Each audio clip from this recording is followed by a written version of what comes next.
Hey, I had a little bit of time, so I figured I'd review this pH meter that I got from Amazon. Let's check it out. Now, I calibrated it earlier because it was giving me a false reading. It was like way too high when I first got it, so I would calibrate it as soon as you get it. Now, the calibrating is a little tricky. It comes with 3 of these packets. You get 3 clean containers, and you put 250 milliliters of water, distilled water. I measured that with these measuring cups, just added up. Okay. Now, it only comes with 3, so after you're done, put them each in a water bottle or whatever airtight container you can, label it. You get what you pay for, so it's not going to be on point every time. You should have calibrated every 2 to 3 uses, especially if whatever you're using the water for is important for you.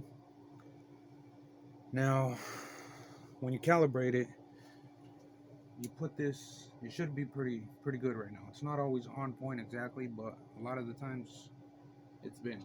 I'd say 7 out of 10. So we put it in. pH is supposed to be 6.86. That's this package here. Solution I added into the distilled water. Now it takes a while. At first I thought the first reading was pretty accurate as soon as it stopped, but if you wait just long enough, it'll start going down. As long as there's nothing moving near the cup or container and the water's not being agitated, the meter won't be jumping around. So 6.89, 6.8, yeah, 6.89, 6.88. That's not bad. It's not too far off at all. Now I'm gonna stick with that. That's good for me. Get it out of this, rinse it real good, dry it off, put it in the 4.0 solution, let it sit, don't agitate the water. Now when you're calibrating it, you start with the 6.86. You wait. This is what I recommend. I tried to calibrate it as it was jumping around. Don't do that. You put it in that 6.86.